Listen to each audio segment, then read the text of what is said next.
Hola, hola. Bienvenidos a esta segunda parte de la sentencia STP 14870 del 18 de septiembre del 2025, radicado 148255 y magistrado ponente el doctor Diego Eugenio Corredor Beltrán.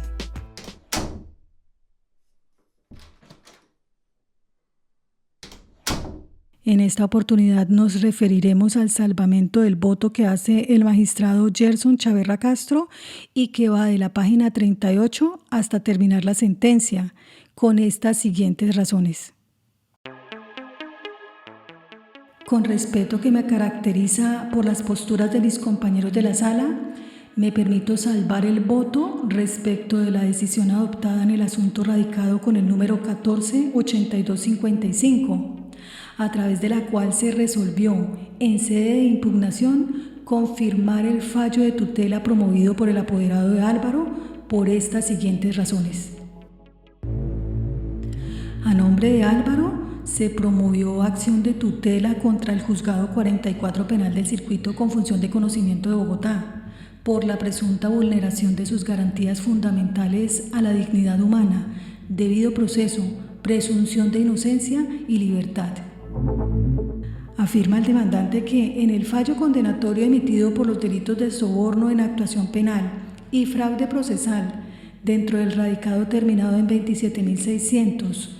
proferido en contra de Álvaro el 1 de agosto del 2025, la autoridad judicial dispuso la privación inmediata de su libertad en su domicilio, al concederle el sustituto de la prisión domiciliaria previsto en el artículo 38b del Código Penal. A juicio de la parte actora, con la orden inmediata de privación de la libertad contenida en la sentencia, se incurrió en defectos de motivación al estar sustentada en premisas lesivas de la garantía de la presunción de inocencia, debido a que los argumentos que expuso la juez cognoscente se remiten a juicios anticipados de responsabilidad, los cuales carecen de criterios que expliquen la necesidad de la ejecución inmediata de la pena e ignoran circunstancias favorables del procesado. Es de advertir que la sentencia condenatoria fue apelada y actualmente el recurso está en trámite ante el superior funcional de la juez de primera instancia. Realizadas las valoraciones pertinentes, la Sala Penal del Tribunal Superior de Bogotá, en el trámite de tutela al cual se acumularon 3 acciones constitucionales, ese tribunal, como juez constitucional de primera instancia, concedió el amparo al derecho fundamental a la libertad individual de Álvaro. Consecuente con ello, dispuso dejar sin efecto el numeral 4 del fallo emitido el 1 de agosto del 2025, en cuanto ordenó la privación inmediata de la libertad de Álvaro. Al adoptar esa decisión, el juez colegiado superó el requisito de la subsidiariedad de la acción de tutela contra providencias judiciales. Luego, efectuó un control material de las razones consignadas en la sentencia para ordenar la privación inmediata de la libertad del acusado, las que consideró insuficientes al catalogarlas de vagas, indeterminadas e imprecisas. Por razón del amparo concedido, la Fiscalía Primera delegada ante la Corte y las víctimas impugnaron la decisión. Soportaron su desacuerdo con el fallo constitucional, en unidad de criterio en que no se encuentra satisfecho el requisito de la subsidiariedad que rige la acción constitucional, dado que al encontrarse el proceso penal en curso, el debate propuesto debe ser desatado al interior de esa causa y por tanto no puede acudirse a la acción de amparo como mecanismo alterno. Luego de analizar los reparos elevados por los recurrentes, la corporación en sala mayoritaria, en el proveído del cual me distancio, resolvió confirmar la sentencia de tutela impugnada. Inicialmente, la sala mayoritaria dio por satisfechos los presupuestos generales de procedibilidad de la acción de tutela, para posteriormente revisar los planteamientos expuestos en la sentencia objetada y concluir que, si bien fueron esgrimidas una pluralidad de razones, estas no superan el estándar de motivación constitucionalmente admisible. Así, se indicó que, pese a que el despacho cognoscente no se basó simplemente en la negativa de los subrogados penales, los planteamientos presentados constituyen una motivación formal y aparente, la que no alcanza a desvanecer la regla preferente de mantener la libertad del acusado hasta la ejecutoria del fallo condenatorio. Lo primero a destacar frente a lo resuelto por la sala mayoritaria es que desde el año 2022, como lo reseñaré más adelante, he mantenido una posición homogénea e invariable, en el sentido de considerar la improcedencia de la acción de tutela para eventos como el que es materia de estudio, postura que fundamento en las siguientes razones. En primera medida, estimo que en el presente caso no se cumple con el requisito de la subsidiariedad como presupuesto necesario para la procedencia de las acciones de tutela contra providencias judiciales. Esto en atención a que, contra la sentencia condenatoria emitida el 1 de agosto del 2025, donde se dispuso de forma expresa la ejecución inmediata de la pena privativa de la libertad en el domicilio del procesado, se presentaron varios recursos de apelación, los que actualmente cursan su trámite en la Sala Penal del Tribunal Superior de Bogotá. Apelaciones propuestas por el Ministerio Público, la defensa técnica y la defensa material,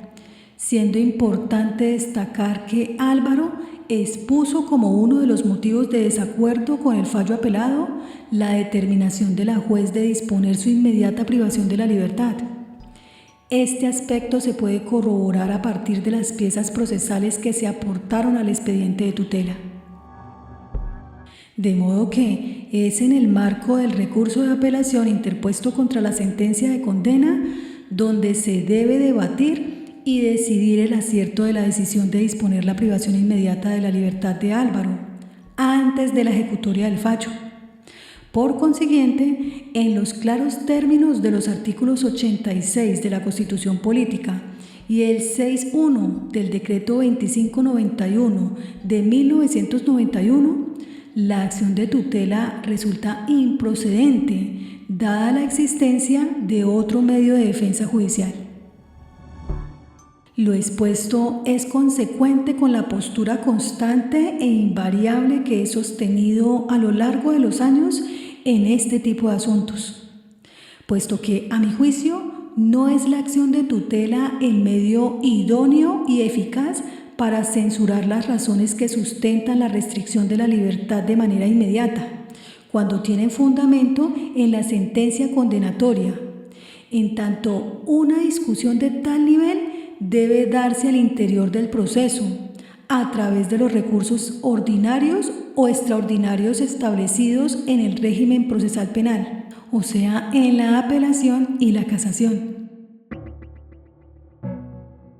En decisiones emitidas desde el año 2022, sostuve la improcedencia del amparo constitucional, por considerar que la orden de captura emitida por virtud del anuncio del sentido del fallo o de la sentencia era un tema que debía ser debatido a través de los recursos que proceden contra sentencia condenatoria.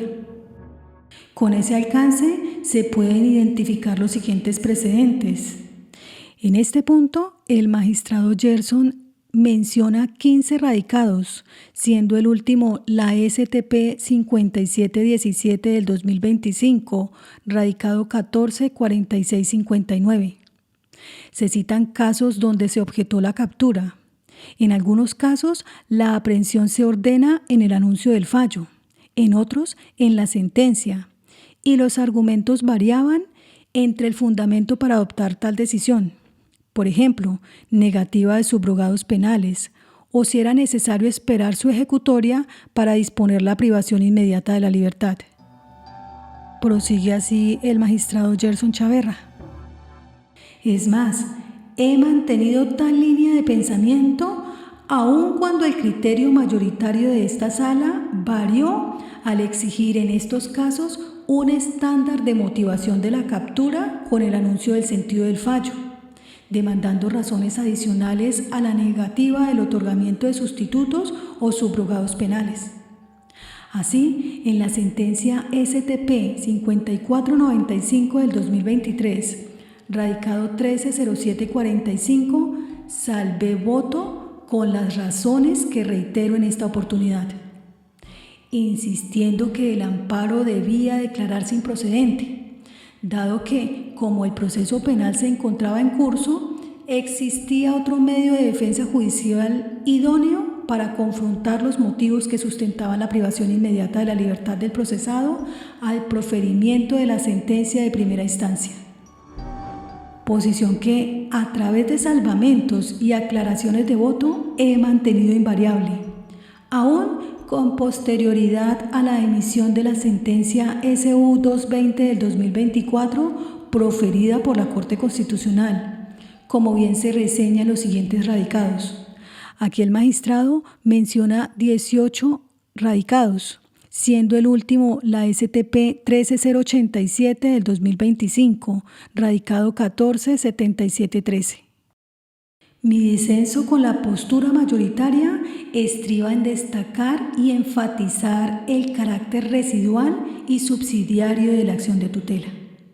característica que debe preservarse con mayor celo cuando se trata de verificar la procedencia del mecanismo constitucional frente a decisiones judiciales, para evitar que se convierta en un medio paralelo al proceso penal que termine sustituyendo el procedimiento y las competencias de los jueces ordinarios. Con mayor razón en un caso como el presente, donde la orden de privación de la libertad inmediata de Álvaro está contenida en la sentencia de primera instancia, la cual fue objeto de recurso de apelación por el acusado, la defensa técnica y el Ministerio Público, siendo uno de los aspectos impugnados por Álvaro precisamente su detención inmediata. Situación que evidencia que el escenario natural para ese debate es el proceso penal, ya que necesariamente el juez de segunda instancia debe emitir pronunciamiento sobre este particular. Es más, si una temática como la planteada no hubiese sido objeto de apelación por la parte afectada con dicha decisión, también la acción constitucional devendría en improcedente, por cuanto el afectado no utilizó el medio de defensa judicial ordinario previsto para tal fin, lo que representaría el incumplimiento de uno de los requisitos generales de procedencia de la acción de tutela contra providencias judiciales, o sea, la subsidiariedad. Considero que es errado pregonar, como lo hace la sala mayoritaria, que en estos casos el recurso de apelación contra el fallo condenatorio de primera instancia no es idóneo para restablecer la posible afectación de los derechos fundamentales del procesado, cuando se dispone la libertad inmediata de su libertad, bajo el argumento que mientras se desata la alzada, el afectado debe enfrentar la medida de detención. Lo anterior porque el aludido planteamiento desconoce que la restricción del derecho de la libertad en dichos eventos obedece a un fallo condenatorio. En esa medida, por mandato del legislador, en el artículo 450 del Código de Procedimiento Penal, al negársele al procesado los sustitutos penales, está facultado el juez para disponer la privación de la libertad al momento de la emisión de la sentencia. Siendo ello así, un adecuado juicio de ponderación y razonabilidad impone que este aspecto, por hacer parte integral del fallo, deba ser resuelto a través de los recursos ordinarios y extraordinarios, dado que se trata de una sentencia penal que no puede ser desestructurada o enervada estando en el proceso en curso por medio de una acción paralela, totalmente ajena a la sistemática del proceso adversarial. Con fundamento en esta intelección, estimo improcedente el amparo constitucional solicitado en favor de Álvaro. En segundo lugar, de antaño he considerado, contrario al razonamiento de la sala mayoritaria, que frente a los mandatos del artículo 450 del Código de Procedimiento Penal, la negativa sustentada y debidamente motivada a la concesión de los sustitutos penales, llámese suspensión condicional a la ejecución de la pena o prisión domiciliaria, esa es suficiente carga de motivación para disponer la privación de la libertad del acusado con el proferimiento del fallo de condena de primera instancia. Postura que sustento en las siguientes razones. Cuando el juez de conocimiento niega los referidos sustitutos penales, debe hacerlo soportado en el incumplimiento de los requisitos legales previstos en los artículos 38b y 63 del Código Penal, situación que representa que la privación de la libertad se hace necesaria para el cumplimiento de la pena impuesta y por consiguiente esa negativa es motivación suficiente para disponer la detención. Lo afirmado significa que, a mi juicio, los jueces no deben necesariamente adicionar motivaciones relacionadas con el arraigo social, el riesgo de fuga, peligro para la comunidad, entre otros aspectos, ya que esos parámetros deben evaluarse forzosamente al momento de decidir sobre la imposición de una medida de aseguramiento, mas no en sede de sentencia, donde la evaluación está centrada en la precedencia de sustitutos o subrogados penales para definir la necesidad de la detención inmediata, como quiera que su negativa hace imperiosa la privación de la libertad coetánea con la emisión del fallo. En ese orden de ideas, como en el presente caso, la juez de primera instancia negó a Álvaro el subrogado penal de la suspensión condicional de la ejecución de la pena. En mi criterio, ello representa el cumplimiento de la carga de motivación exigida por el artículo 450 de la Ley 906 del 2004 para disponer la privación inmediata de su libertad, contrario a lo esgrimido por la sala mayoritaria. Corolario de lo expuesto, soy de la postura que en el caso objeto de análisis, la acción de tutela es improcedente. Primero, dado el incumplimiento del requisito de la subsidiariedad, por cuanto existe otro medio de defensa judicial para cuestionar la decisión que dio lugar a la promoción del mecanismo constitucional.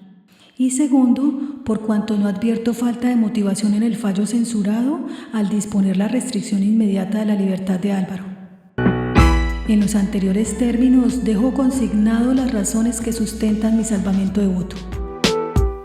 Y estimados podcastescuchas, es aquí donde terminamos con la segunda parte que contiene el salvamento del voto dentro del radicado 148255,